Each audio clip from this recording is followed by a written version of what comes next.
Hey guys, and welcome back to my channel, and welcome back to this week's second video where I am reviewing PARKOO art supplies. And in this video, I, as you can see on screen, have their dual tip brush pens, which are a water-based marker that has both a brush side as well as a fine, which is sort of like a felt tip pen, which I was really excited to try out. I haven't really tried a lot of pens like this, and I was really excited to use them for some sort of watercolor techniques and other things like that. Now, I do want to quickly mention here I am showing off how many colors you get and just the wide range of them. There are 60 in this set. However, they don't have any sort of color coding or labeling on any of them. So when I was swatching these out, I really had no idea which colors belong to which pens. So I decided to quickly basically hole punch some labels and colored a little bit on these labels, just sort of address labels that I used hole punch with, and stuck those to the very top of these pens so that I could identify them by the number set that I sort of gave them with this color chart that you can see here. So as you can see, there's a wide range of colors. Since I am a predominantly traditional, I guess, fine artist using watercolors and other supplies like that, I do dabble in markers, as you could see in yesterday's video, and I do like trying out all sorts of different kinds of art supplies. But these kinds of markers are not to be compared directly to fine art watercolors because they are dye-based, similar to any sort of alcohol marker, which means that any artwork that you create with these is not going to last a super long time. Now, that doesn't mean that you can't use art supplies like this just because they are not as long lasting. And I started thinking about a whole lot of different ways that I would use supplies like these. And so I wanted to dedicate this video to all the ways that I'm excited to use these water-based brush pens. So there are 3 different ways that I was most excited to use these, and I decided that I would just show you a little snippet of every single way.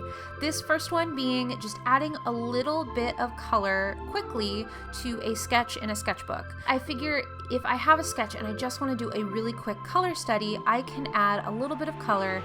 The second thing I wanted to talk about was using these in my bullet journal, and specifically I was excited about these pens because other cheap versions that are similar to this I've used have more of a bullet nib that's sort of thicker on the other side other than the brush tip, and I felt like that wasn't all that useful, but here you have more of a fine felt tip, which is similar to any sort of writing pen. So I'm actually really excited to have a lot of different colors to use, basically like a fine liner. I am going to use these in my bullet journal for both decorating the pages like you see here, or even just using them for writing down things and tracking things.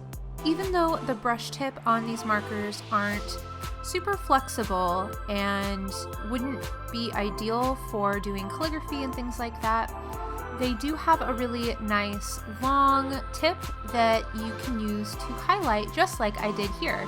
So you can cover a lot of ground with that one tip, and you can get some pretty good detail either with the point of that or with the other fine tip.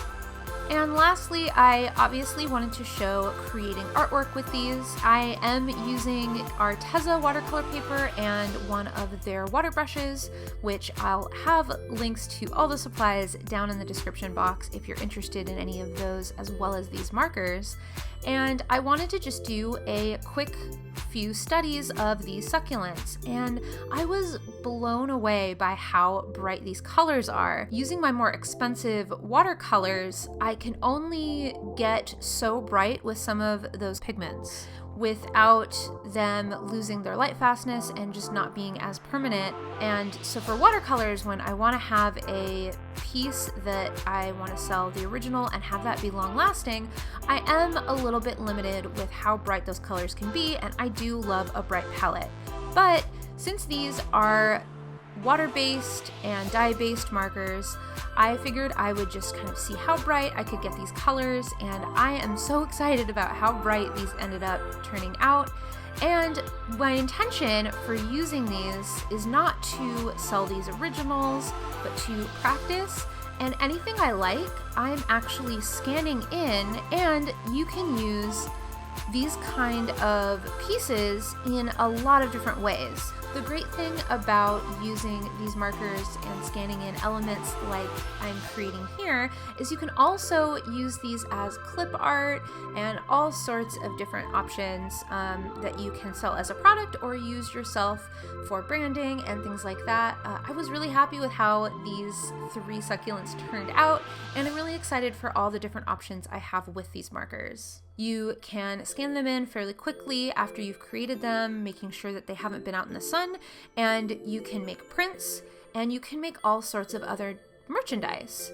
When I was creating these, I was really excited to turn these into stickers, and I actually uploaded them to my Redbubble shop. I don't know how many of you realize I have a Redbubble shop, but I do for manufacturing all sorts of different things that I cannot create myself. It is a print-on-demand service where I don't have to worry about creating every single product, but they can print on just about anything, including stickers. So I also have a link down below for those if you are interested in getting those as stickers, as well as I worked on creating a repeatable pattern with these, so I do have some clothing and other options as well. Those are my favorite ways to use these brush markers, and I hope that you enjoyed me sort of exploring this with you. Do you have water-based markers similar to these? What do you use them for? I'm really excited to hear about any other tips you might have or other options for us that have these kinds of markers. I did want to quickly thank PARKOO yet again for sending these out to me. It was really fun to work with both the alcohol markers as well as playing around with these. If you are interested, I have both a link to their Amazon shop that has all sorts of different supplies, and if you're interested in this set in particular, I will have a link to that as well. As always, I hope you all have a creatively fulfilled day, a wonderful weekend, and I will catch you next time. Bye guys!